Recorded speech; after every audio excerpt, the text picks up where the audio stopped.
The yeas are 18, the nays are 79. One senator responded present. The motion is not agreed to.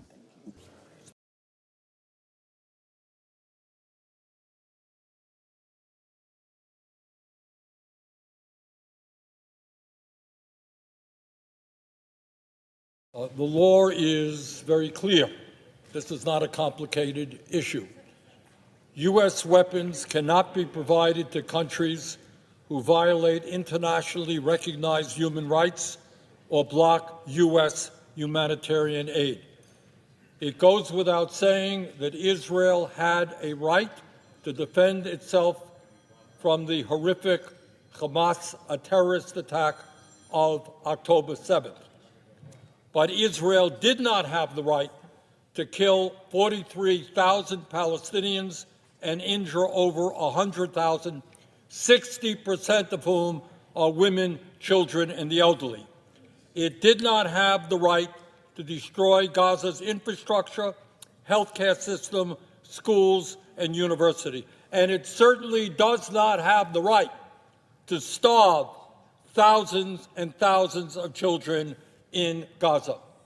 The United States cannot be complicit to these atrocities. We cannot give billions of dollars to the Netanyahu government and have them defy U.S. law while they take U.S. money. I urge a yes vote on this resolution. Mr. President. Senator from Maryland. In opposition to the resolution, and let me just cite the views that we received from the administration, which we urge you to oppose the resolutions, which will prolong the wars, not shorten them, put Israel at risk, and inject wind into the sails of Iran and its proxies, just as they are facing an historic low point and looking for a deal. This resolution only will prolong the war. It will put Israel at risk in fighting our mutual enemies, and I would urge my colleagues to reject the resolution. The yeas are 19, the nays are 78. One senator responded present.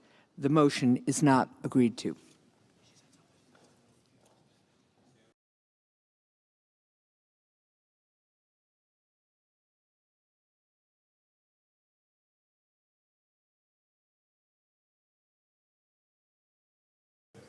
Two basic points. First one is the same point that has to be made over and over again. What we are doing is in violation of the law. U.S. weapons cannot be provided to countries who violate internationally recognized human rights or block U.S. humanitarian aid. According to all of the international humanitarian organizations on the ground in Gaza right now, that is exactly what Israel is doing.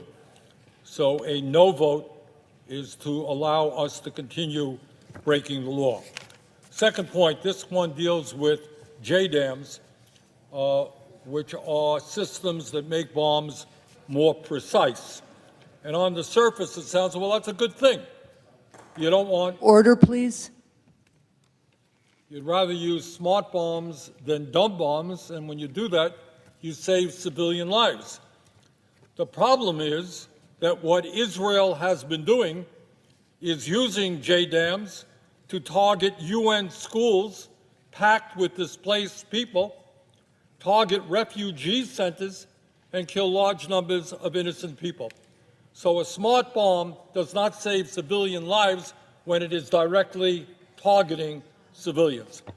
I would ask for a yes vote on this resolution.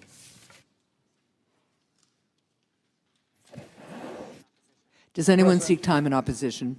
Madam President. The senator from Maryland. In opposition to the resolution, quite frankly, I'm perplexed with this one. Because as the sponsor indicated, we're talking about the guidance systems on munitions, which makes it precise. And despite what the sponsor of the resolution says, Israel targets military targets of terrorists. Yes, Hamas makes it more challenging by where they locate the targets, in hospitals and schools, etc. But without the guidance system, there's going to be greater civilian losses. So if you're concerned about humanitarian issues, I don't know how you can possibly vote for this resolution.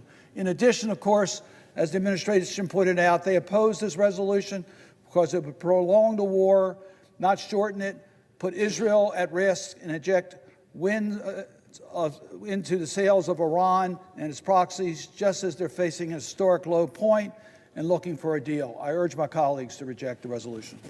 On this vote, the yeas are 17, the nays are 80. One senator responded present. The motion is not agreed to.